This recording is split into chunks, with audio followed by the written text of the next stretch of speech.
함께 부르시면서 예배를 드리도록 하겠습니다. 선한 능력으로.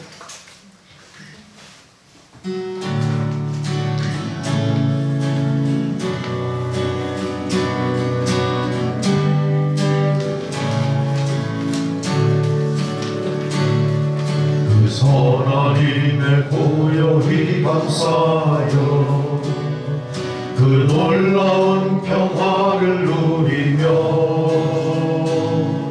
나 그대들과 함께 걸어가네. 나 그대들과 새날을 여네.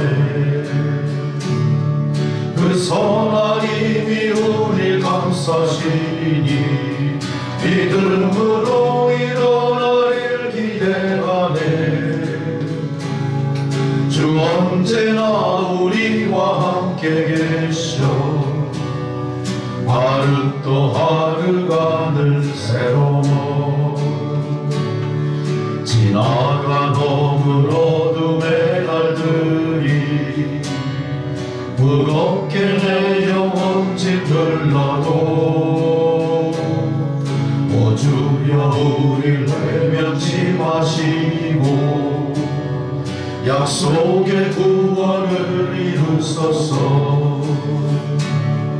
그 선하님이 우릴 감싸시니 믿음으로 일어나길 기대하네. 주 언제나 우리와 함께 계셔. 하루 또 하루가 늘 새로워. 주께서 밝히신 작은 촛불이 어둠을 헤치고 타오르네. 그 빛에 우리 모두 하나 되어 온 누리에 비추게 하소서. 그 선하님이 우릴 감싸시니 믿음으로 일어나길 기대하네. 주 언제나 우리와 함께 계셔. 하루 또 하루가 늘 새로워. 이 고요함이 깊이 번져갈 때 저 가슴 벅찬 노래 들리네. 다시 하나가 되게 이끄소서. 당신의 빛이 빛나는 이 밤. 그 선하님이 우릴 감싸시니 믿음으로 일어나길 기대하네. 주 언제나 우리와 함께 계셔. 하루 또 하루가 늘 새로워.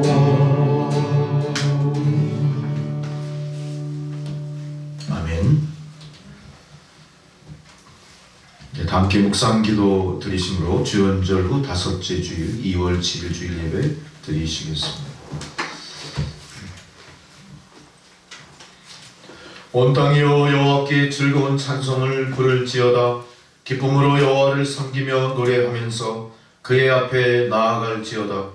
여호와가 우리 하나님이신 줄 너희는 알지어다.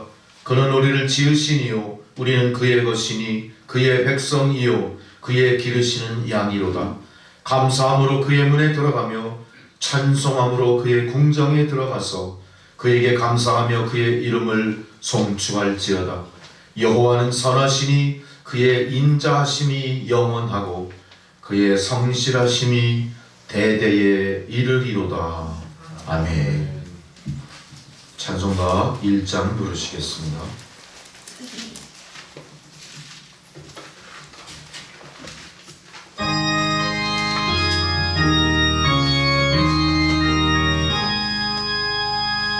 만복의 근원 하나님 온 백성 찬송 드리고 저 천사여 찬송하세.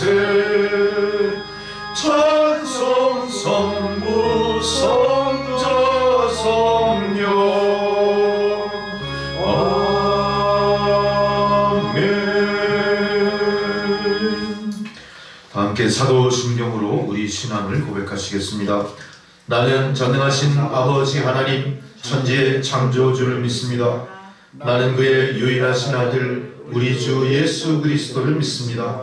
그는 성령으로 잉태되어 동정녀 마리아에게서 나시고 본디오 빌라도에게 고난을 받아 십자가에 못 박혀 죽으시고 장사된 지 사흘 만에 죽은 자 가운데서 다시 살아나셨으며 하늘에 오르시어 전능하신 아버지 하나님 우편에 앉아 계시다가 거기로부터 산자와 죽은 자를 심판하러 오십니다. 나는 성령을 믿으며 거룩한 공교회와 성도의 교제와 죄를 용서받는 것과 몸의 부활과 영생을 믿습니다. 아멘. 성시교독 51번 시편 118편 말씀입니다. 교독문 51번입니다. 여호와께 감사하라. 그는 선하시며 그의 인자하심이 영원함이로다. 이제 이스라엘 말하기를 그의 인자하심이 영원하다 할지로다. 이제 아론의 집은 말하기를 그의 인자하심이 영원하다 할지로다. 이제 여호와를 경외하는 자는 말하기를 그의 인자하심이 영원하다 할지로다. 내가 고통 중에 여호와께 부르짖었더니 여호와께서 응답하시고 나를 넓은 곳에 세우셨도다.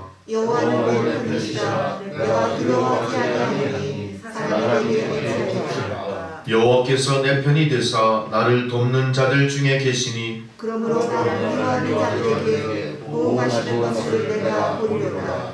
여호와께 피하는 것이 사람을 신뢰하는 것보다 나으며 여호와께 피하는 것이 고관들을 신뢰하는 것보다 낫도다. 문나라가 나를 에워쌌으니 내가 여호와의 이름으로 그들을 흔들리고자. 너는 나를 밀쳐 넘어뜨리려 하였으나 여호와께서는 나를 도우셨도다. 여호와는 나의 능력과 찬송이시요 또 나의 구원이 되셨도다. 아멘. 다 함께 주기도문 찬양 635장 찬양하시겠습니다.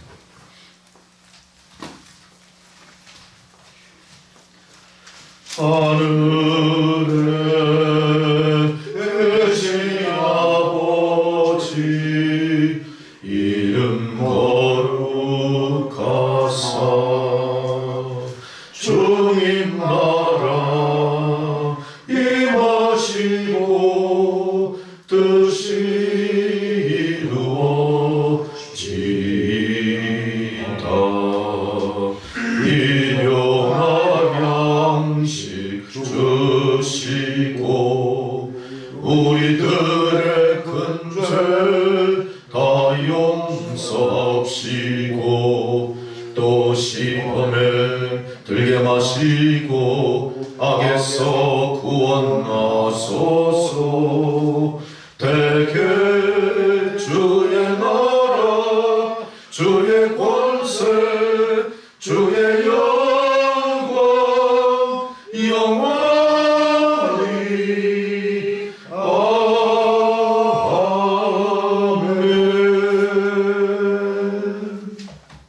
아멘. 할렐루야.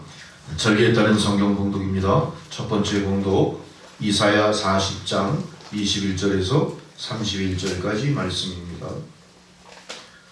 이사야서 40장 21절로 31절까지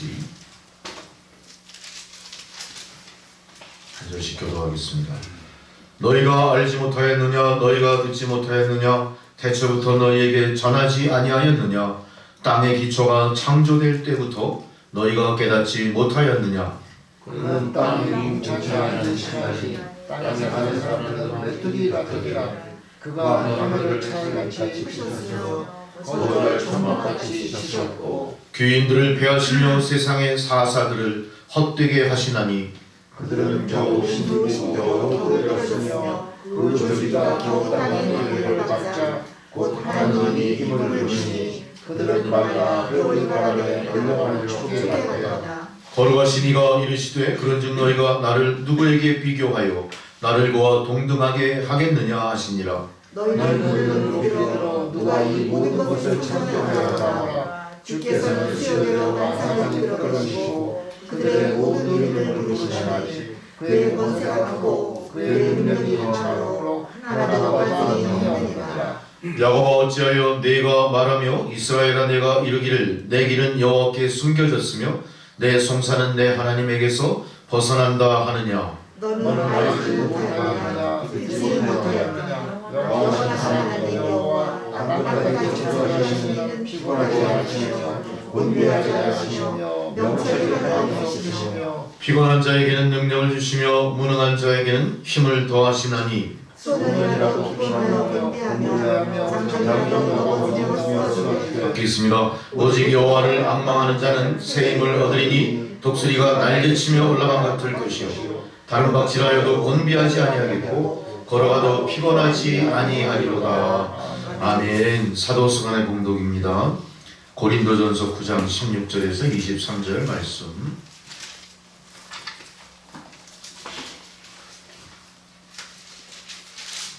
고린도전서 9장 말씀 16절에서 23절.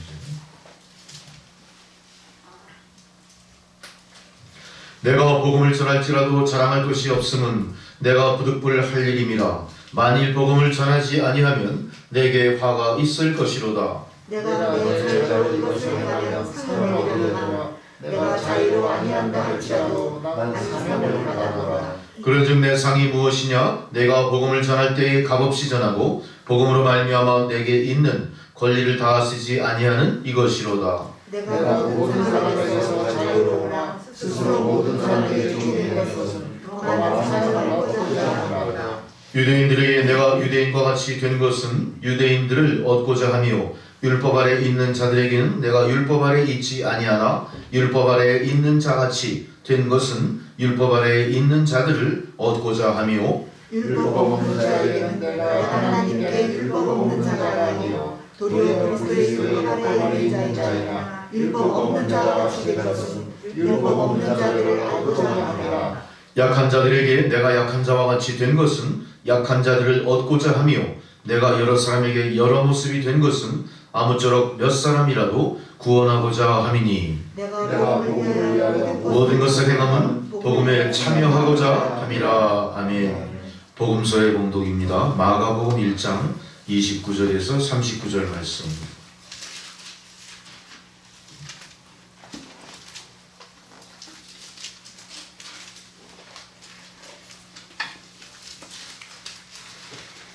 회당에서 나와 곧 야고보와 요한과 함께 시몬과 안드레의 집에 들어가시니 시몬의 재혼과 누워있는 사람들은 곧 여자의 대하여 예수께 여짜오되 나아가서 그 손을 잡아 일으키시니 열병이 떠나고 여자가 그들에게 수종드니라. 모든 병과 귀신이 자를 예수께 데려오고 온 동네가 그 문 앞에 모였더라. 예수께서 걱정되는 많은 사람을 보시며 많은 귀신을 내쫓으시되 귀신이 저를 말고 말하는 것을 허락하지 아니하시니라. 새벽 아직도 밝기 전에 예수께서 일어나 나가 한적한 곳으로 가사 거기서 기도하시더니 시몬과 함께 있는 자들이 예수의 길을 따라가다가 만나서 이르되 모든 사람이 주를 찾나이다. 이르시되 우리가 가까운 마을로 가자. 거기서도 전도하니 내가 이를 명령하시고 함께 있습니다. 이에 온 갈릴리에 다니시며 그들의 여러 회당에서 전도하시고 또 귀신들을 내쫓으시더라. 아멘. 찬송가 458장을 부르시겠습니다.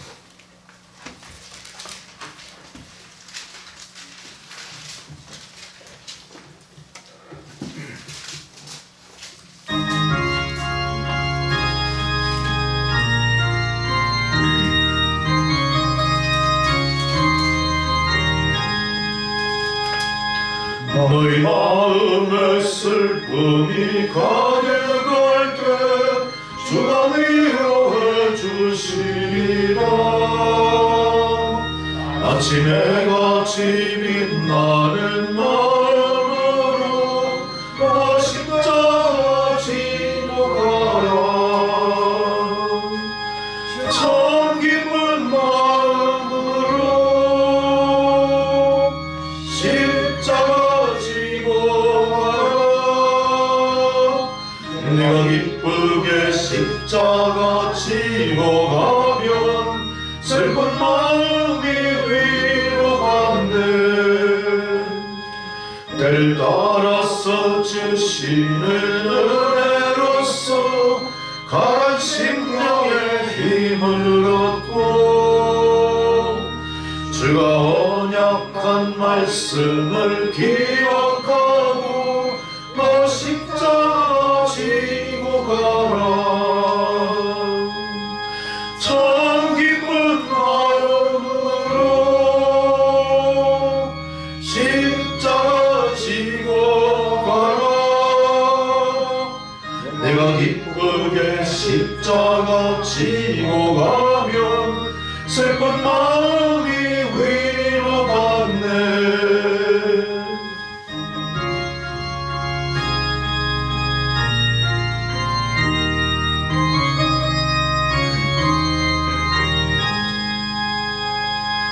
내가 맡은 일 성실히 행할 때에 주님 앞에서 상 받으리.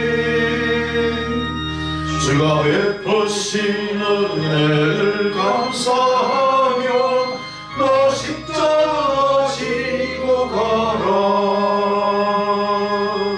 참 기쁜 마음으로 십자가 지고 가라.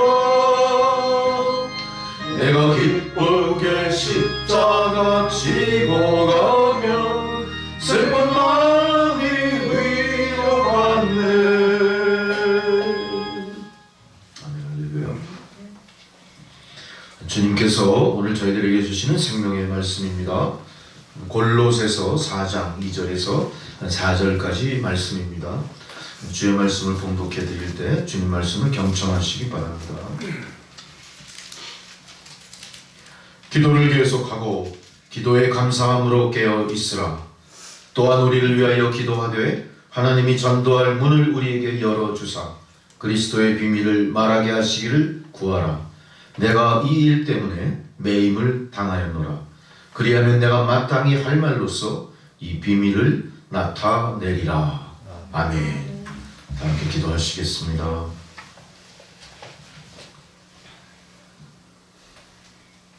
우리 주 예수 그리스도의 하나님 영광의 주여 오셔서 이 예배를 받아 주옵소서. 오셔서 세상을 감찰하시고 코로나19 바이러스의 위험과 어두움 속에서 방황하는 인류를 긍휼히 여기시고 이제 이 고난을 종식시키시며 다시 한번 하나님 은혜의 품 안에 저희들을 품어 보호하여 주옵소서. 아버지 하나님, 참으로 안타까운 시간들이 계속 이어짐에도 불구하고 아직도 세상은 조금도 변함없이 어둠 속에서 코로나19 바이러스라고 하는 질병의 위험 속에 그것을 이용하여 온갖 괴사를 일으키는 사탄 마귀의 지배 가운데 있음을 우리가 부인할 수 없는 이 현실을 믿는 자들이 똑바로 직시하고 분별하게 하여 주옵소서. 이 고난을 지금까지 허락하신 하나님의 뜻이 어디에 계신가를 확실히 깨달아 알므로 말미암아 이제 우리가 이 고난을 극복할 지혜와 능력도 얻게 됨을 믿습니다. 하나님 부디 오셔서 말씀하실 때 그 말씀이 능력이 되어 이 고난을 헤쳐나가는 생명의 빛으로 저희들에게 비추어 주시옵소서. 이제 그 빛이 저희들을 투영하여 온 세상을 비칠 때 그것이 세상 어두움을 물리치는 생명의 빛이 되고 고난 속에 죽어가는 사람들을 되살리는 생명의 능력으로 역사하실 줄 믿습니다. 주여 부디 이 어둠의 세상 가운데 생명의 빛을 비추어 주시옵소서. 닫혀있는 성전의 문이 활짝 열리게 하시고 주님 앞에 드리던 모든 믿음의 행위들이 다시 회복되어 하나님 기뻐 받으시고 천군 천사가 화답하는 모든 개교회들의 예배가 될 수 있도록 하나님 축복하여 주옵소서. 그날을 위하여 기도하며 인내하는 믿음의 백성들이 다 되게 하여 주시옵소서. 한치 앞도 내다볼 수 없는 그런 고난과 시련의 시대를 우리가 살아가고 있지만 아직도 세상은 자신의 경험과 이성의 힘에 의탁하며 하나님의 말씀을 무시하고 믿는 자들의 모든 행위를 부정하는 어둠 속에 갇혀 있습니다. 하나님 긍휼히 여겨 주옵소서. 하나님 오실 날이 가까이 왔음을 우리가 분별하고 이 모든 선한 싸움에 우리가 두 손을 늘어뜨리고 있는 모습이 아니라 두 손 높이 들고 앞장서 나가 이 선한 싸움의 선봉에 역사는 그런 그리스도의 좋은 군사로 우리를 삼아 주시옵소서. 하나님 고난과 시련 속에 있는 이 나라의 현실과 더불어 더 어려운 입장에 있는 우리 북한 동포들을 긍휼히 여겨 주옵소서. 저들이 현재 어떤 상황에 처해 있으며 얼마나 많은 사람들이 병들어 죽어가고 있으며 어떻게 헐벗고 굶주린 삶을 살고 있는지, 또한 저들의 억압과 저들의 비인간적인 여러 행위로 말미암아 얼마나 많은 사람들이 억울한 죽음을 당하고 있고 세상이 알지 못하는 그런 깊은 수월 같은 그 고난의 심연 속에 많은 사람들이 갇혀 있는지 저희들은 알 수 없습니다.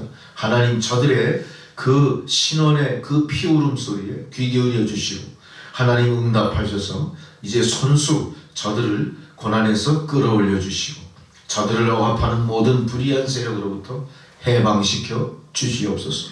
이 소망이 저 북녘 땅 곳곳에 미칠 수 있도록 강건하시는 주의 성령이여 능력으로 역사하여 주옵소서. 모든 불의한 세력들이 한 길로 왔다 7길로 도망가는 그 역사를 통해 하나님이 이루어 가시는 평화의 통일이 한반도 위에 펼쳐지게 하여 주옵소서.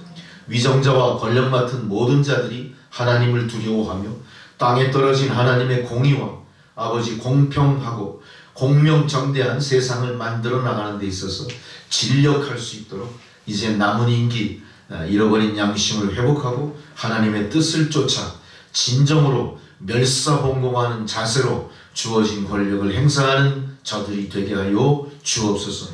모든 백성들은 하나님이 주신 공의와 공명정대함 속에 잘 분별하여 진정으로 나라와 민족을 위하여 인류의 평화와 번영을 위해서 헌신할 만한 그런 제목감들을 잘 선별하고 선출하고 저들에게 모든 권력을 위임할 수 있는 그런 선거가 이루어지고 또한 그런 앞날이 우리 대한민국의 앞날에 활짝 열릴 수 있도록 하나님 역사하여 주시옵소서.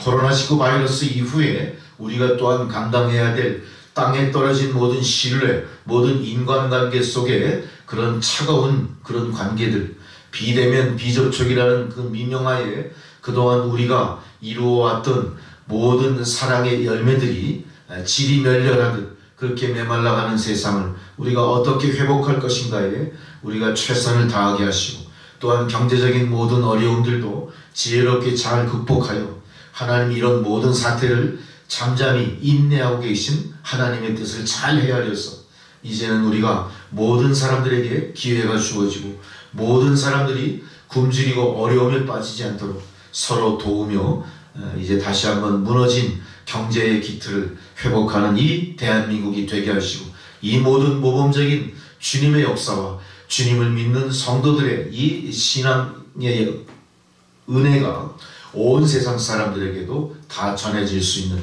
그런 대한민국이 될 수 있게 주님 역사하여 주시옵소서.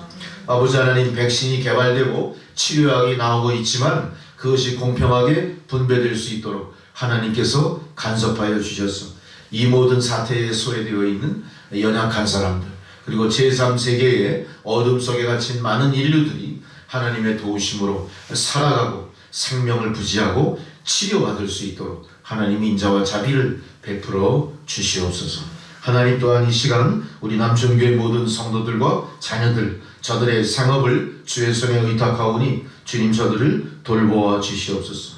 주의 보혈로 덮어서 삼중의 보호막으로 어떤 세상 시련과 도전 세력 앞에서도 당당히 맞서 싸워 이길 수 있는 그런 믿음의 백성들 그 가정이 되게 하여 주옵소서. 또한 이 예배를 통하여 성령의 임재 가운데 성령의 능력의 역사를 깨닫게 하시고 회개와 치유, 변화의 역사가 성도 가운데 나타나게 하여 주옵소서. 하나님 이제 남천교회를 떠났던 자, 방황하던 자, 낙심하던 자, 또 새신자들이 이제 믿음으로 정착할 수 있도록 큰 믿음을 저들에게 허락하여 주시옵소서. 작은 자가 천을 이루고 약한 자가 강국을 이루어간다 약속하신 그 말씀이 우리 남천교회 가운데 펼쳐지게 하옵소서. 모든 것을 주님 앞에 온전히 의탁하옵고 예수 그리스도의 이름으로 기도드렸습니다. 아멘.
온 땅 가득해 주님의 영광 온 우주에 찬해 주의 그늘 아래 내가 편히 쉬리 온 마음과 정성 다해 주 찬양해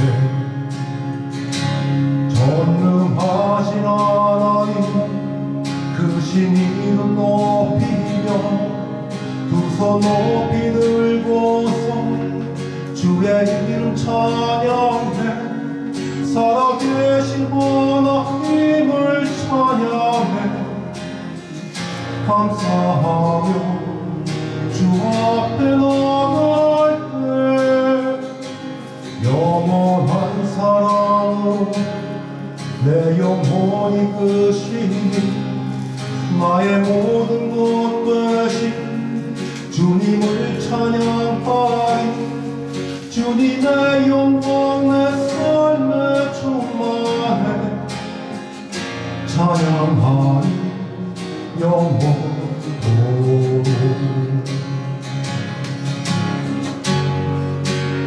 살아계신 주 영원한 내 아버지 내 몸만 다하여 주님만을 섬기리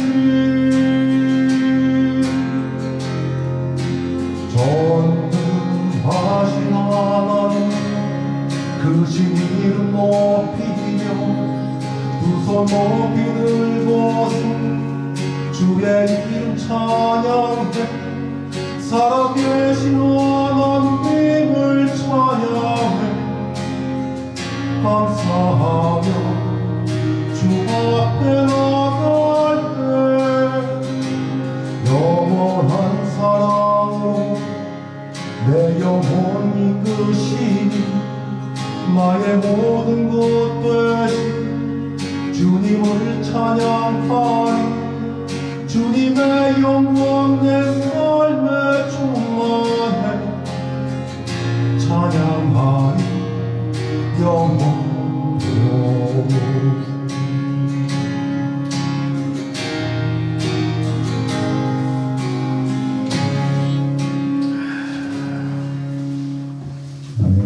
아멘 할렐루야.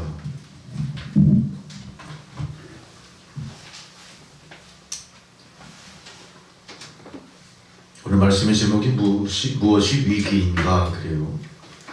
제가 말씀을 준비하면서 올 한 해 첫 주부터 지금까지 내용들을 쭉 봤을 때 하나님께서 일관적으로 주시는 말씀에 이 맥락이 있더라고요. 어쨌든 우리가 당하는 이 시대를 잘 분별하여 어떻게 극복해 나가야 될지에 대한 말씀을 계속해서 주고 계시는 것 같아요. 근데 그 말씀을 주신 하나님의 뜻은 무엇이냐면요, 우리가 극복하라라는 거, 극복하라라는 거예요. 우리가 극복하라, 이겨내라 이거예요. 어떻게 이겨낼지에 대한 말씀을 계속 주고 계시더라고요. 그래서 우리가 그 말씀을 통해서 아마 여러분의 개인의 삶이든 교회 공동체의 삶이든 현재의 모든 위기를 극복할 수 있는 능력이 분명히 말씀 안에 주어져 있다. 그 말씀을 잘 들으시고요. 그 말씀을 마음에 되새기시기 바랍니다. 오늘 이 말씀은요, 3차 전도 여행을 마치고 예루살렘으로 귀환한 사도 바울이 예루살렘에서 체포가 됩니다. 체포가 돼가지고 로마로 압송이 돼요. 그래서 로마로 압송이 돼서 바로 투옥되는 게 아니라 일단은 연금 상태에 들어갑니다. 그 연금 상태에 들어간 그 안에 기록된 내용들이에요. 그러니까 사도 바울의 입장에서는 어떻죠?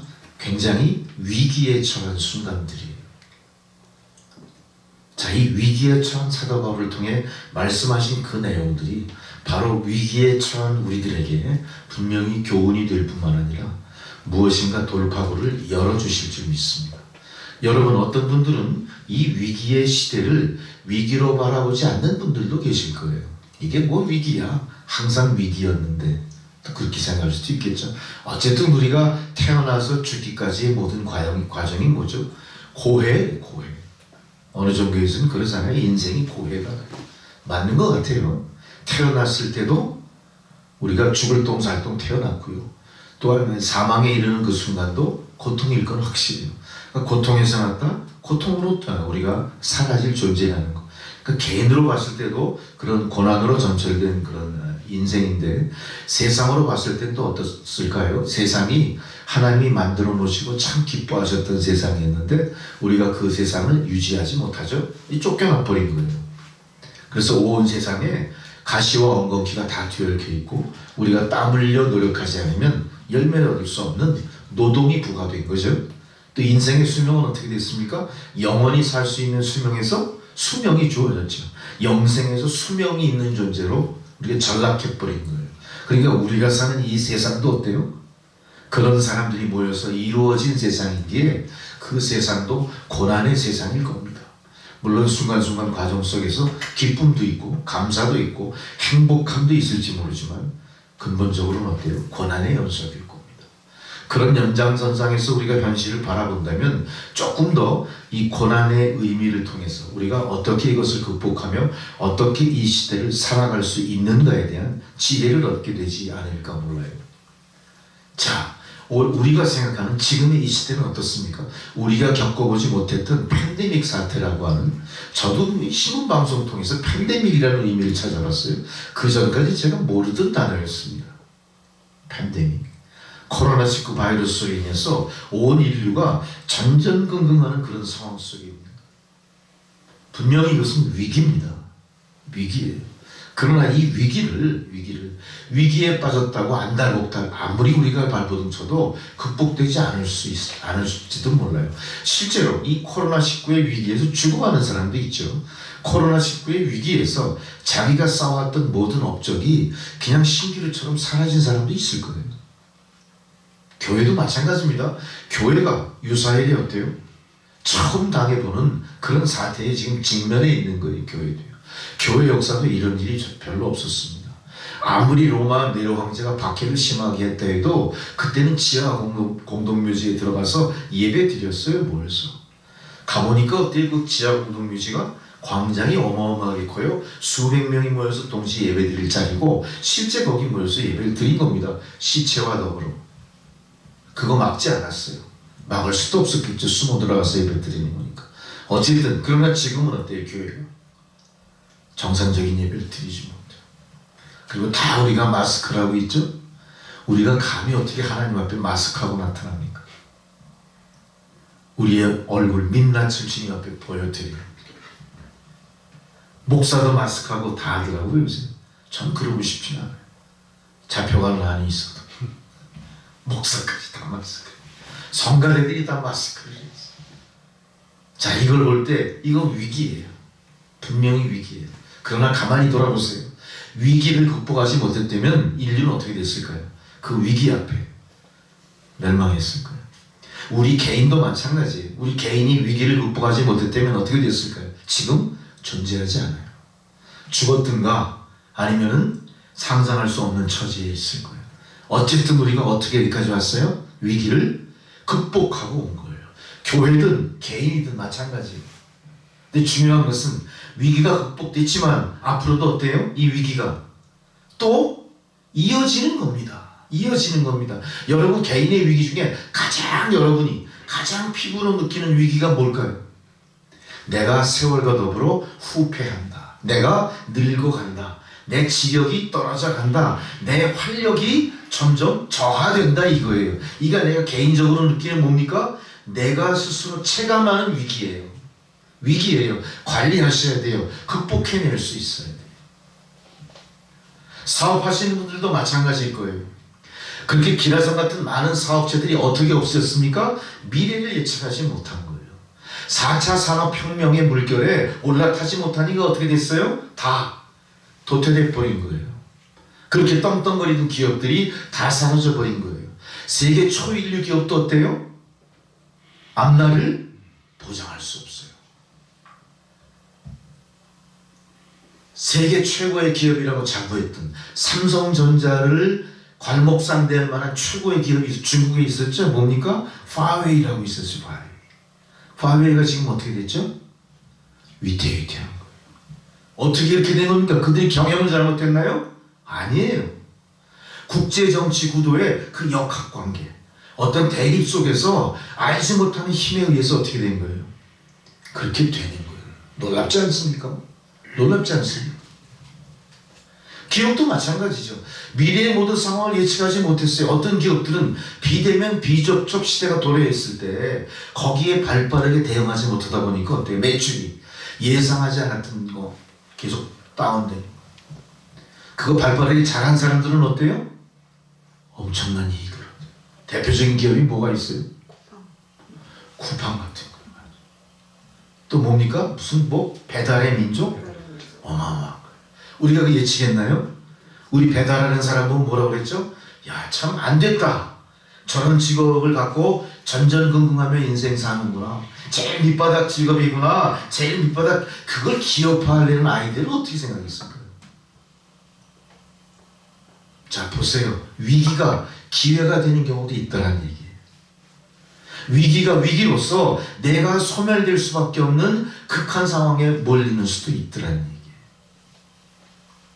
분명한 것은 우리가 믿음의 사람으로서 이 지금 현재의 모든 고난을 어떻게 극복할 수 있느냐의 문제. 다시 눈을 돌려 우리의 삶의 주변을 한번 보자고요. 자, 우리는 지금 아무 일 없이 사는 것 같지만요. 아무 일 없이 사는 것 같아요. 세상에 물이 부족한 나라들이 얼마나 될까요? 세상에 기후변화로 인해서 그 삶을 위협받는 나라들이 몇 나라나 될까요? 우리는 몰라요. 그냥 매스컴이 발달되고 디지털 이런 사회가 됨으로 인해서 많은 정보가 유통되는 가운데 남극의 그 극지가 북극의 그 얼음덩어리 점점 사라지고 남극도 다 얼음이 녹아서 대지가 다 드러나 버려요. 어떤 사람은 그래요. 대지가 드러나니까 거기에 부존된 자원 이제 편안하게 캐서 돈 만들 수 있겠지 그런 생각할 거예요. 북극은 어때요? 둥둥 떠다니던 얼음이 다 녹아버리니까 북극에 땅이라고 내디딜 수 있는 그 공간이 완전 없어져 버리니까. 우리는 가십거리 정도로 채워요. 그냥 해외 토픽 정도로만 받아도 왜? 내 생활에 밀접한 관계가 없다고 여기니까. 그건 그렇지 않대요. 모든 게 다 고난인 거예요. 우리는 지진이 없고 쓰나미가 몰려오지 않으니까 편안할 것 같지만 쓰나미와 지진은 어때요? 항상 우리의 삶을 남의 일이 아니라 점점 가까이 체감하는 위험으로 나타나고 있다는 걸 느끼는 거예요. 우리나라 포항 같은 데는 어떻죠? 울산은 어떻죠? 지진이 생각보다 강하게 계속 오고 있는 거예요. 쓰나미도 장난 못해요. 어떻게. 지금 우리가 또한 기후변화에 대해서 사만사원이 사라졌다는 걸 어떻게 느꼈죠? 수십 년 전부터 사만사원 교과서에선 배웠지만 체감은 못하겠어요. 수십 년 전부터 그래왔어요. 지금 사만사원이 어때요? 다시 돌아온다는 말도 있지만 그 믿지 못해요. 지금 그만큼 어때요? 세상이 많이 기후에서도 많이 어떤 질서가 무너져 있는 거예요. 이거를 위기로 바라보느냐, 아니면은 내 인생에 그냥 흔히 겪어 나가야 될 하나의 통과 의례 정도로 내가 감당해야 될 일 정도로 그렇게 받아들이느냐, 그건 개인의 차이는 있을지 몰라요. 그때는 어쨌든 이 위험에 대해서, 이 변화된 모든 상황에 대해서 어떻게 우리가 지혜롭게 대처할까에 있어서는 항상 어떻게 됩니까? 우리가 관심을 기울이고 있어야 돼요. 자, 원자력 발전소의 문제도 마찬가지예요. 사실 그린피스 운동 마찬가지예요. 70년대 그린피스 운동이 일어날 때 그린피스 운동이 어떻게 됐습니까? 세상 사람들로부터 반정부 행위로 받아들여졌어요. 급진주의자들이 주장하는 거, 저 사람들 때문에 경제 발전 못한다, 저 사람들 때문에 값싼 전기를 얻을 수 없다, 저 사람들 때문에 땅속의 지하자원도 쉽게 파내지 못해, 석유 시추 못해, 가는 곳마다 방해하거든, 포경사업 그린피스 때문에 사라진 거예요. 고래를 잡아서 먹고 사는 사람들은 다 망하는 거예요. 대표적인 나라는 누가 망했어요? 일본이 박살납니다. 고래 고기를 제일 많이 먹고 고래 많이 잡으니까. 전혀 예상하지 못했던 일들이 많이 나타나면서 실제 우리는 어때요? 지금이 위기다 하지만 나도 모르는 사이에 위기의 파도를 수없이 건너온 거예요. 개인이든 공동체든 나라든. 역사 속에서도 위기가 있었어요. 내 개인의 역사 속에도 엄청난 위기들이 많이 있었어요. 그러나 여기까지 왔어요. 지금 이렇게 코로나19 때문에 여러 가지 바뀐 상황 때문에 위태위태해 버릴지 모르지만 이것도 우리가 극복할 수 있을 거예요. 극복할 거예요. 극복해야 됩니다. 극복해야 됩니다. 다시 시각을 돌려서 우리가 믿음이라는 시각으로 기독교의 역사 속의 위기를 한번 더 생각해 보자. 기독교의 역사는 시작부터 지금까지 어때요? 위기의 역사였습니다. 박해의 역사였습니다. 한시도 편안할 날이 없었습니다. 많은 사람들이 죽어가야 복음이 피어나는 그런 기독교의 역사입니다. 기독교인들은 어때요? 내가 예수를 믿음으로 축복받고 평안한 삶을 살 것 같지요? 더불어 내가 감당해야 될 믿음 안의 의무, 내가 극복해내야 될 내 안에 주어진 고난이 있다는 겁니다. 그럼 하나님 이렇게 고난을 당하게 하시면서 니들이 알아서 해 이렇게 했을까요? 그렇진 않을 거라는 겁니다. 그걸 우리가 찾아내는 거예요. 어쨌든 계속해서 예수님이 재림하시기 전까지, 심판의 역사가 우리 앞에 오기 전까지 우리는 끊임없이 고난과 시련에 있을 겁니다. 자, 교회의 역사를 보세요. 대한민국, 우리나라 개교의 역사를 보세요. 우리 교회의 역사는 어땠습니까? 개신교의 역사는 어땠습니까? 핍박으로 시작됐어요. 고난에서부터 시작된 겁니다. 개신교의 역사가. 많은 사람들이 죽어가야 되겠고 많은 사람들이 핍박을 받을 수밖에 없는 상황이었던 거죠. 그러나 개신교는 거기서 사라지지 않았습니다. 다시 일어났습니다. 아무리 세상으로부터 타락하고 부패했다고 손가락질을 받다 하더라도 많은 목사들이 잘못을 저질러서 모든 세상 사람들의 지탄의 대상이 되고요. 지금 우리 주변에 기독교에 대해서 호의적인 시각이 없습니다. 기독교에 대해서 배려하는 이웃들이 없어요. 다 어떻게 생각해요? 적대적으로 보는 겁니다. 그러나 이것도 어때요? 이미 계속 있어 왔던 일이에요. 예수 믿어서 잡혀가기도 하지만 더더욱이 사람들이 많이 모인 콜로세움, 그러니까 무슨 경기장 같은 거죠. 거기에 사자먹이로 막 집어 던진 일이 있었죠. 별일 다 나는 겁니다. 또 실제로 6.25 때는 어땠습니까? 예수 믿는 사람들 제일 먼저 잡혀가고 제일 먼저 학살당하는 게 기독교입니다. 우리의 박해예요. 자, 그렇다면 이렇게 박해와 더불어 기독교인이 존재하고 있는 상황은 왜 이럴 수밖에 없었을까? 왜 하나님이 이런 과정을 조성해 놓으셨을까? 가만히 생각해봐요. 제일 먼저 보세요. 베드로전서 5장 8절에 보니까 너희가 근신하고 깨어라. 대적마귀가 사자처럼 두루다니며 너희들을 삼킬 자로 찾고 있다. 어때요? 예수 믿는 사람들 입장에서는 공중권세 잡은 사탄 마귀의 앞에 먹잇감처럼 우리가 핍박당할 수밖에 없대요. 근신하라 깨어라. 그걸 위해서 우리가 깨어있지 않으면 우리는 어때요? 우는 사자처럼 두루다니며 먹잇감을 찾는 사탄 마귀의 먹잇감으로 전락한다는 얘기예요. 그러니까 지금 이 세상이 이렇게 고난과 시련으로 점철되어 있는 이 상황을 하나님이 허용하신 이유가 뭐예요? 이 세상은 애초에 사탄의 공격 밑에 있기 때문에 그렇습니다. 공중권세자고 사탄은 세상을 자기의 지배하에 두고 있는 거예요. 이런 구도예요. 지금 하나님이 역사를 경륜한다고 하시지만 하나님은 이 상태를 일단 허용하신 겁니다. 왜 그렇습니까? 왜 그렇습니까? 인간의 원죄와 더불어 하나님이 의도하신 바와 다른 방향으로 인류가 길을 택했기 때문에 그럴 수밖에 없는 거예요. 그러니까 우리는 이렇게 고난과 시련 뒤에 뭐가 있다고 생각해요? 우연히 발생한 고난과 시련이 아니라 사탄의 공격이 인간의 양심과 하나님의 피조된 백성으로서의 삶을 가로막고 있다. 이런 현실인식이 여러분에게 있어야 된다. 베드로전서 5장 8절의 기록처럼 그래서 우리는 항상 어때요? 세상을 살 때 믿음 안에 근신하고 깨어 있어야 되는 거예요. 근신한다는 게 뭐예요?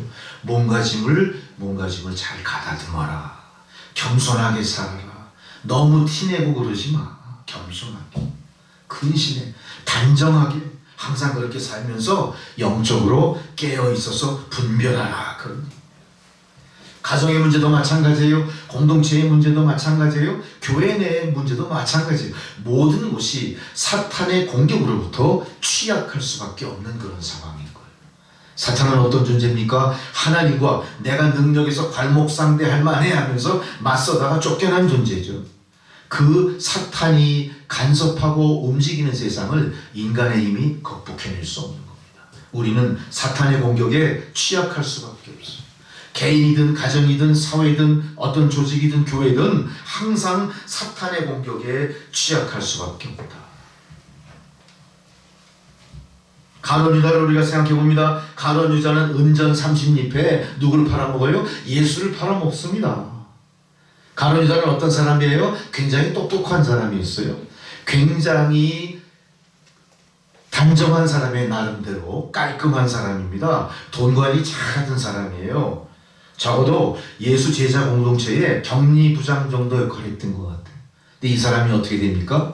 돈에 눈이 어두워가지고 그 선생님을 팔아버리는 거예요. 은전 30립. 자, 왜 이런 일이 벌어지냐? 사탄의 공격과 온갖 회유, 괴계 속에 우리가 연약할 수밖에 없다는 거예요. 우리가 연약할 수밖에 없다.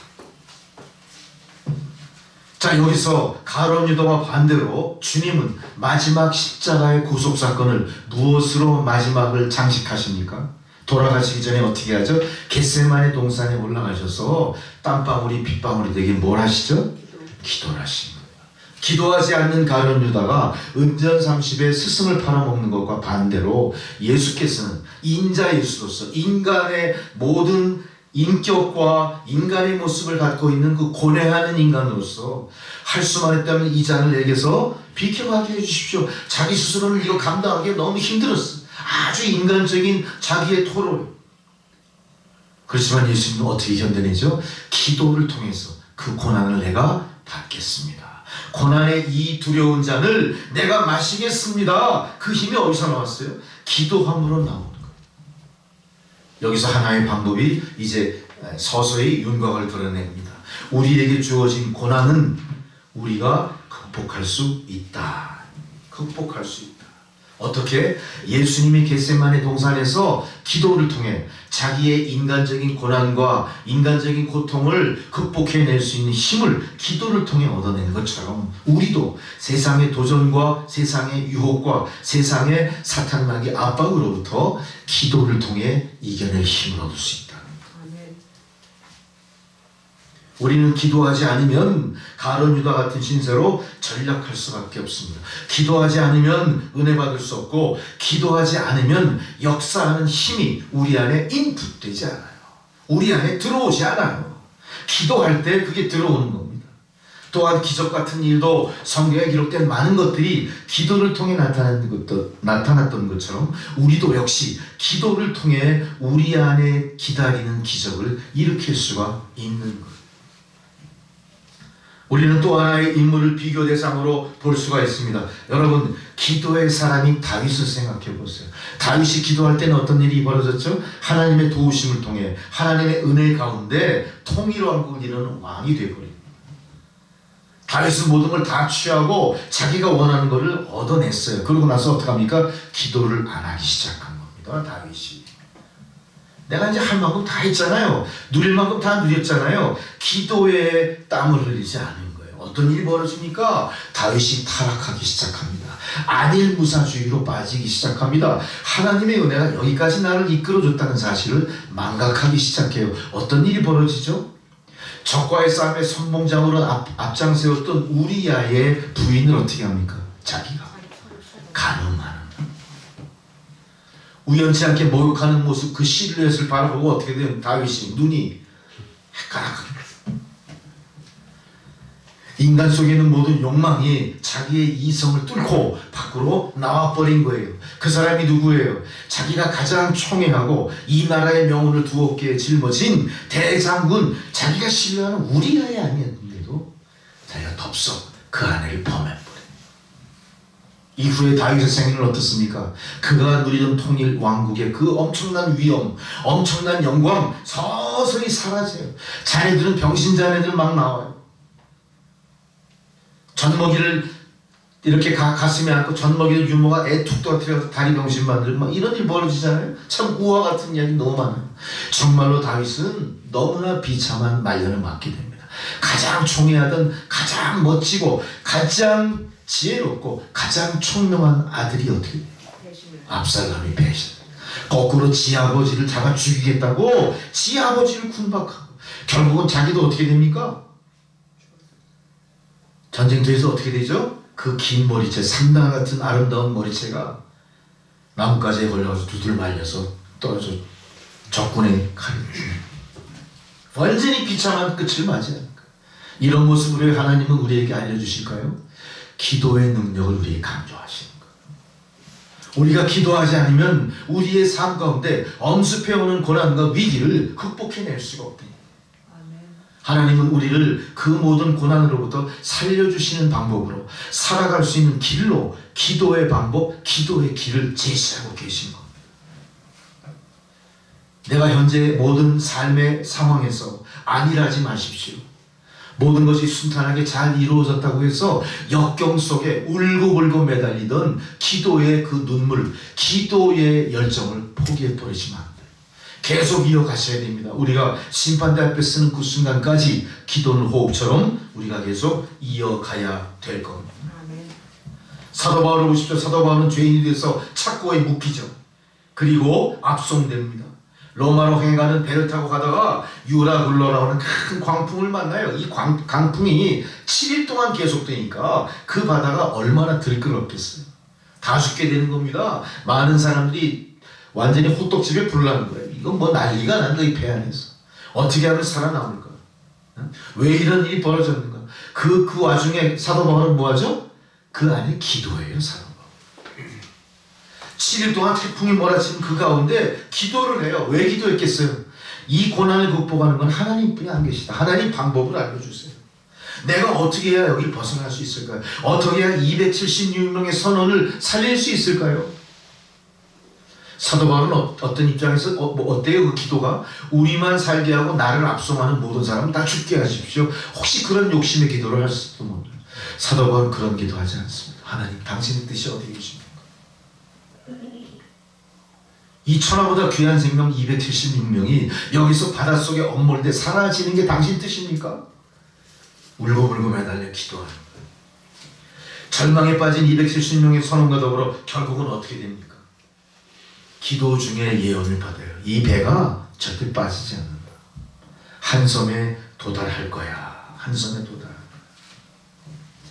무사히 이 배에 탄 모든 사람들 276명은 로마로 가지 않습니까? 살아남는 거예요. 누구의 힘이었어요?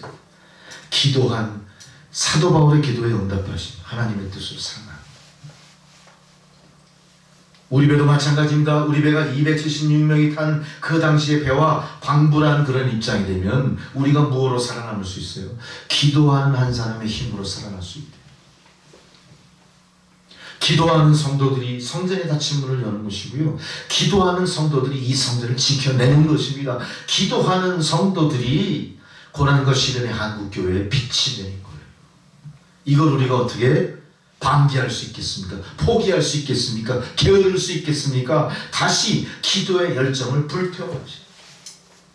기도가 멈추면 사탄이 바로하기 시작합니다. 기도가 멈추면 기도의 능력은 사라지고 사탄의 방해는 힘을 더하는 거예요. 기도하지 않는 교회는 교회가 될 수가 없습니다. 제가 놀라운 하나의 체험이 있었어요. 저의 모교회. 저는 그 모교를 항상 자랑스럽게 생각합니다. 기도 많이 하시는 권사님들, 장로님들, 고등부 선생 하셨던 우리 그 안수 집사님들, 그분들의 기도를 내가 알기 때문에 얼마나 기도를 많이 하시죠. 학생들 길 가다가 만나면 어떠죠? 머리에 손 얹고 기도해 주세요. 사람들이 보던 말. 너 공부 잘하고 있냐? 부모님은 편안하시지? 교회 열심히 잘 나가고 있어. 그 고등부 선생 하셨던 분들이 대학부에서 만나도 다 그렇게 기도해 주시고, 그냥 기도야 기도. 그 기도가 저한테 기억이 나는 거예요. 근데 그러고 나서 수십 년이 흘렀죠. 저는 그렇게 신앙생활을 오래서 했습니다. 언제부턴가 교회 분위기가 이상해지는 거예요. 기도하는 사람들이 주도하는 교회 분위기가 아니라 세상에 모모한 능력 있는 사람들이 교회를 앞장서 이끌어가는 거예요. 하나님의 성령의 역사가 오피니언 리더가 아닌 거예요. 누가 오피니언 리더가 돼요? 교회의 의사결정을 누가 해요? 힘 있는 사람들이야. 세상의 힘은 어디서 나오죠? 흔히 적당한 비율지 모르겠지만 돈 많은 사람들이 교회를 움직이기 시작합니다. 교회에서 조그만 행사가 있더라도 어때요? 소그룹의 행사라도 돈 많은 사람들이 돈 내면 일이 해결됩니다. 그전에는 어땠어요? 그 교회 분위기가? 우리 기도합시다. 하나님이 도와주실 거예요. 기도하면서 기도의 열매로 이끌어가는 교회가 어느 순간에 어떻게 돼요? 지갑 속에 빡빡하게 들어있는 10만 원짜리 현금, 이 자기 압수표로 해결됩니다. 우리가 솔리스트를 위해서 후원을 해야 됩니다. 우리가 모아진 돈이 이것뿐이 안 돼서 지금 2명을 지원해야 될 텐데, 이 걱정입니다. 총무 집사가 그런 일 있다. 뭐야, 걱정하지 마. 얼마 필요해? 우리가 이번에 야외회를 기획하고 있습니다. 예산이 100만 원 들어가는데 이거 지금 한 50만 원 부족해요. 일이 어떻게 되죠? 착착착착.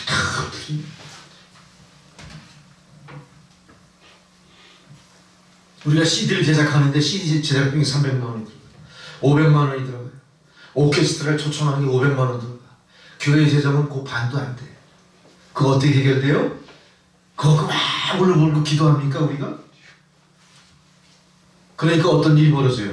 다 밀어버리는 거야. 저 집사님한테 밀면 다 돼. 기도 안 해요. 그러니까 어떻게 돼요? 그 교회를 집중 공격하는 사탄이 슬슬 움직이기 시작하는 겁니다. 담임 목사가 흔들리는 겁니다. 담임 목사가 공석되는 사태가 발생하는 겁니다. 온 세상 교회들이 그 교회의 아름다운 과거를 생각하면서 현재의 모습을 비판하기 시작하는 거예요. 그건 우리들로서는 어때요? 평신도로서는 치욕이에요. 누구 앞에 가서 내가 어느 교회에 다니고 있습니다. 우리는 이런 자랑스러운 목사님에게 신앙교육을 받고 이렇게 신앙생활을 열심히 하고 있습니다. 말도 꺼내지 못한. 기도하지 않으면 어떤 일이 벌어져요? 우리가 뜻하지 않았던 재난 속으로 굴러가는 거예요. 하나님의 일은 물질로 이루어지는 게 아닙니다. 하나님의 일은 권력으로 이루어지는 게 아닙니다. 교회에 여러 가지 많은 일들이 있죠. 공공적으로 뭔가 외부의 도움이 필요한 일들이 있을 거예요. 변호사의 도움이 필요하고, 판사의 도움이 필요하고, 검사의 도움이 필요하고, 의사의 도움이 필요하고. 좋아요. 도움 받는 거 좋죠. 거기에 의존하면 안 돼요. 거기에 의존하다 보니까 어떤 일이 벌어져요? 기도하지 않는 장로, 기도하지 않는 안수집사, 기도하지 않는 권사들이 교회를 움직여가기 시작한답니다. 우리 남천교회는 그렇게 돼서는 안 됩니다.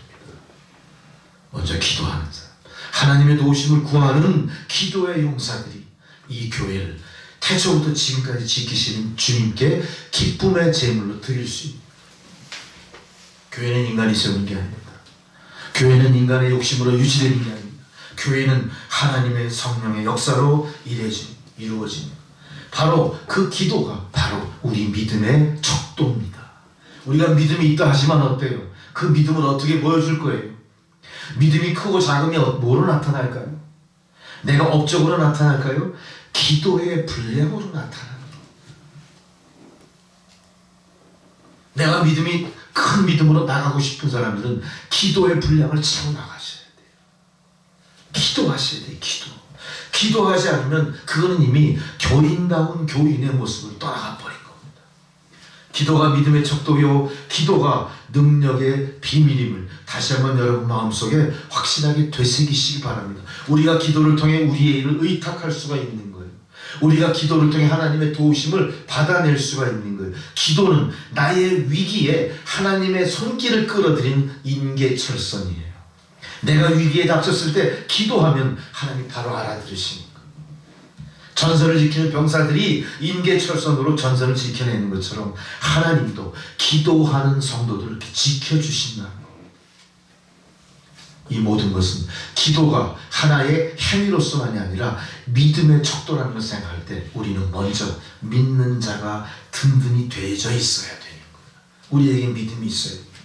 그래서 야고보서 2장 11절에 행함이 없는 믿음은 죽은 것이다 이렇게 이야기해요. 죽은 것에서는 기도할 수 없습니다. 죽은 것에서는 기적이 나타날 수 없습니다. 죽은 것에서는 하나님의 생명이 깃들이지 않는 거예요. 우리의 믿음이 죽었다면 어떤 겁니까? 그거는 형태만 있을 뿐 시대와 더불어 쇠퇴해버리는 것, 아무 의미가 없는 거예요. 그건 무능한 믿음이고 능력 없는 믿음이고 겉껍데기뿐인 그런 참으로 실속 없는 그런 모습이 되지 않을까 생각합니다. 반대로 우리는 기도를 통해 세상을 바꾼 다니엘을 생각합니다. 다니엘은 하루에 3번씩 정한 시간에 기도했죠. 다니엘은 그래서 그 나라의 모든 여론을 뒤집어 엎어버리고 그 나라의 모든 가장 중요한 일을 감당하는 높은 자리까지 올라갈 수가 있었고요. 사자굴 속에서도 살아나왔고 풀무불 속에서도 그는 죽지 않고 살아나오게 됩니다.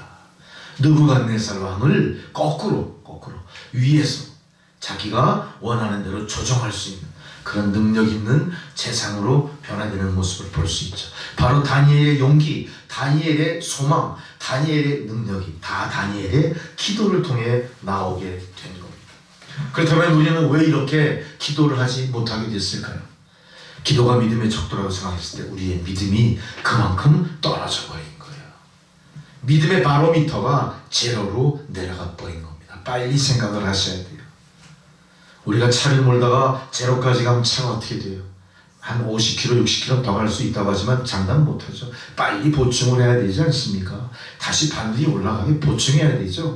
여러분, 내가 기도가 요새 잘 안 된다, 내가 기도에 대해서 좀 등한하다 이런 생각이 든다면은 여러분 믿음을 다시 재충전하셔야 돼요. 하나님 앞에 그걸 구하셔야 됩니다. 하나님, 나의 믿음의 침륜에서 건져 올려 주십시오. 내가 굉장히 각박합니다. 내가 굉장히 허탄합니다. 내가 굉장히 영적으로 메말라 있습니다. 다시 보충해 주십시오. 기도를 통해 하나님의 영역을 받아들이시는 여러분 되셔야 돼요. 요한일서 4장 대저 하나님께서는 난 자마다 세상을 이긴다. 세상을 이긴 이김은 이것이니 곧 뭐라고요? 우리의 믿음이니라. 정답은 나왔습니다. 우리가 당하는 시련, 우리가 당하는 이 세상을 이겨내는 것이 어디서 나온다고요? 우리의 믿음에서 나온다. 세상을 이기는 이김은 이것이니 곧 믿음이다. 이 믿음이 있는 자마다 기도로서 하나님의 능력을 행사하게 되는 겁니다. 우리가 이렇게 기도할 때, 믿음으로 기도할 때 능력의 사람이 될 것이고 승리가 우리 앞에 보장이 될 줄로 믿습니다. 하나님은 이런 모습을 기뻐하신다 그랬어요. 히브리서 11장 6절에 이렇게 말씀하시죠. 믿음이 없이는 하나님을 기쁘시게 못하나니. 믿음이 없이는 하나님을 기쁘시게 못하나니. 이 무슨 얘기입니까? 아무것도 우리가 하지 못하니까 하나님은 기뻐하실 여지가 없는 거예요. 기쁨으로 우리를 맞이할 만한 아무 조건이 준비가 안 돼 있다는 거. 우리가 믿음이라는 것이 명예로 생기지 않습니다. 부귀영화로 생기지 않습니다. 금전으로 생기는 거 아니에요. 권력으로 가질 수 있는 게 아닙니다. 믿음은 오직 우리에게 믿음 주신 하나님 앞에 감사하며 기도하는 자에게 쌓여가는 거래인 것이죠. 그동안 우리는 믿음이 있다 했지만 우리의 믿음은 의심하는 믿음이었습니다. 과연 주님이 주실까? 마치 베드로처럼 물 위를 걸어오시는 주님을 보고 주님을 향해 막 가다가 어떻게 돼요? 밑을 보니까 그게 바다예요. 껌껌한 바다예요. 깜짝 놀라는 순간 물 위로 빠져들어가고 말이죠. 의심하지 마십시오. 한번 주님을 믿으셨다면 주님이 오시는 그날까지 나의 전생에 나의 전 존재를 의탁하는 여러분 되셔야 됩니다. 의심은 우리를 환난과 시련의 바다로 끌어들일 뿐입니다. 의심하지 마시고 믿으십시오. 믿으십시오. 염려하지 마십시오. 염려하는 믿음 역시 우리를 연약하게 하는 겁니다. 마태복음 6장 26절에 이런 말씀이 있잖아요. 공중나는 새를 보라. 심지도 않고 거두지도 않지만 창고에 모아들이지도 않아도 아버지께서 기르시지 않냐. 걱정하지 마세요. 의심하지 마세요. 염려하지 마세요. 코로나19 염려하지 마세요. 더더욱이 두려워하지 마십시오. 야, 이거 내가 코로나19 걸리면 어떻게 되나? 두려워하지 마세요. 여러분, 코로나19의 이 현 상태에 많은 허점이 있는 거 아시죠? 우리가 예리한 통찰력, 이성적인 비판으로 이걸 잘 분간하셔야 돼요. 코로나19라는 건 뭔 의미입니까? 코로나 형태를 갖고 있는 바이러스의 모양, 이 코로나예요. 코로나가 뭡니까? 태양의 주변을 움직이는 홍염을 형상화시킨 게 코로나예요. 19는 뭐예요? 2019년에 유행했던 코로나 바이러스의 유행이 얘기예요. 그러니 코로나 바이러스는 어째 예전부터 계속 있는 겁니다. 있는 겁니다. 내년엔 뭐가 나올까요? 코로나 20이 나올 수도 몰라요. 그거 몰라요. 아무도 몰라요. 이 코로나 바이러스는 어떤 거예요? 대표적인 독감이나 감기 증상을 일으키는 바이러스의 형체가 대개 코로나 모양이 되는 거예요. 실제로 코로나19 바이러스로 죽어가는 사람들의 숫자를 생각해 보세요. 자, 기왕증이 있거나 연로하시거나 노쇠하신 분들은 어때요? 모든 질병에 취약합니다. 취약합니다. 그들이 사망에 이르게 한 결정적인 원인을 제공했다기보다는 간접적으로나마 그거를 빨리 부추긴 건 사실일 거예요. 뭔가 영향을 미친 건 사실일 거예요. 그렇지만 절대적인 것 때문에 코로나19 바이러스로 죽었다? 그것 때문에 사망률이 갑자기 높아졌다? 이렇게 얘기할 수는 또 없는 겁니다. 그건 조금 더 역학적인 조사가 필요할 것이고 통계 수치에 대한 비교 분석도 반드시 있어야 될 거예요. 그리고 어떤 연령층이 잘 걸리고 이것이 어떻게 전염되고 퍼져나가는지에 대한 기초 데이터가 우리는 전혀 없는 겁니다. 전혀 없는 거.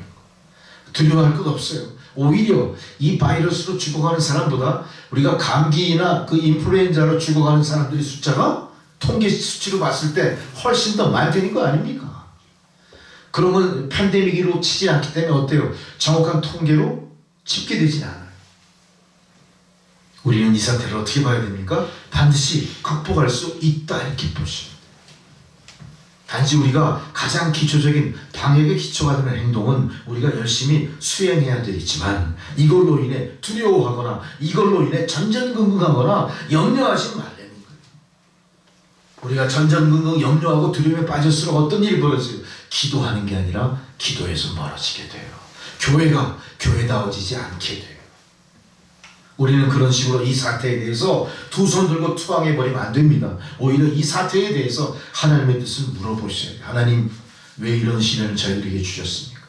우리는 이 사태로 인해 잃어버린 것도 많지만 거꾸로 우리가 간직했던 것들이 얼마나 값어치 있는 것인가를 다시 깨닫게 됐어요. 이제 그것을 지켜내셔야 됩니다. 그 가치를 확대 재생산하는 일에 믿음으로 여러분이 나가셔야 되는 겁니다. 낙심하지 마십시오. 기도를 통해 하나님의 능력을 덧입으시기 바랍니다. 기도는 반드시 응답하십니다. 그 응답 때문에 우리는 낙심하지 않고 끝까지 기도할 수 있습니다.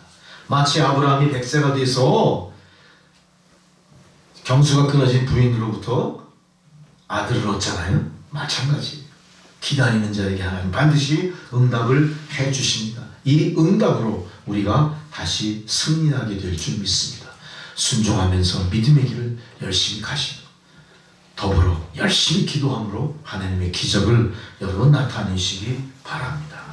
그럴 때 기도하는 개인, 기도하는 가정, 기도하는 교회가 세상으로부터 소망이 되게 될 줄 믿습니다. 간절히 기도하시는 저와 여러분 되시기를 주의 이름으로 축원합니다. 기도하시겠습니다. 하나님 은혜에 감사합니다. 고난 것이 이른을 기도함으로 극복하는 저희들 모두가 되게 하여 주옵소서. 예수님의 이름으로 기도드렸습니다. 아멘. 찬송가 487장 봉헌송으로 드리시겠습니다.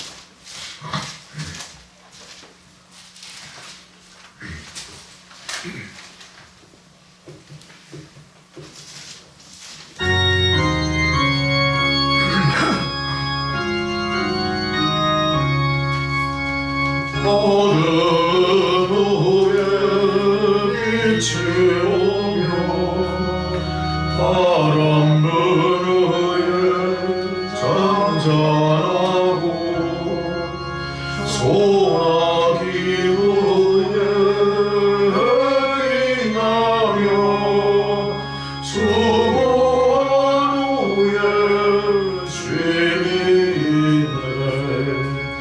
연약한 후에 강건하며 애통한 후에 위로받고 눈물 난 후에 웃음 있고 찌푸린 후에 출수하네.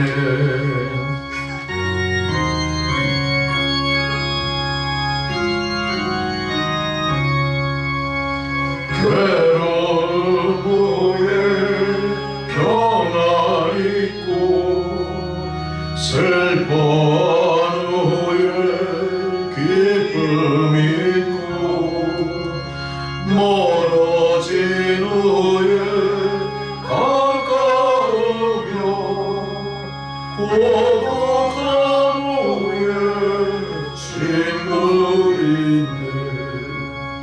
고생한 후에 기쁨 있고 십자가 후에 영광 있고 죽음 후에 영생하니 이러한 도가 진리로다.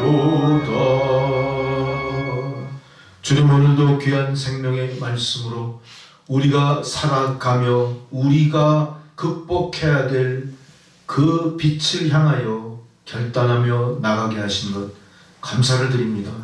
이제 감사한 주의 성도들, 주의 전에 하나님 베푸신 은혜를 성별하여 예물을 바쳤습니다.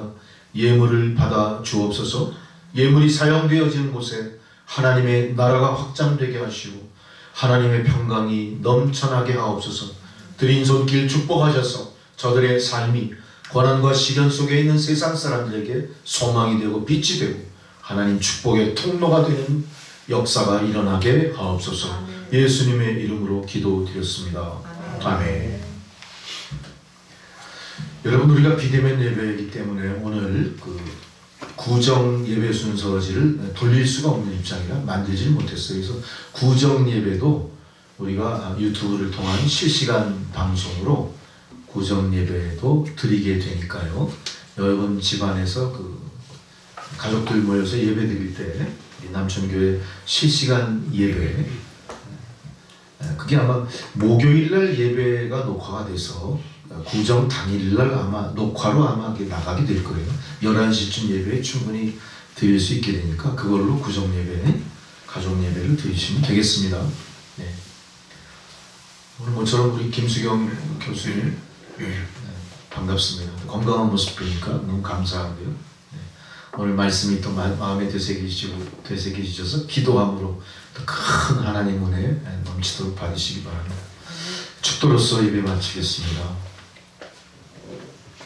이제는 우리 구주 예수 그리스도의 은혜와 하나님 아버지의 사랑과 성령의 교통 감화 역사하시는 그 은혜가 위기를 기회로, 위기를 하나님의 은혜와 능력의 역사로 바꾸시는 그 하나님의 놀라우신 능력에 힘입어 담대하게 어둠의 세상을 향해 나가 예수가 그리스도임을 선포하는 주의 백성들 머리머리 위에, 그들의 가정과 자녀 손들 가운데 하시는 모든 생업 위에, 지금 이 순간에도 코로나19 바이러스와 싸우는 모든 일선의 의료진들과 협력하는 사람들 그 머리 위에 이제로부터 영원토록 함께 하시기를 간절히 축원하옵나이다. 아멘.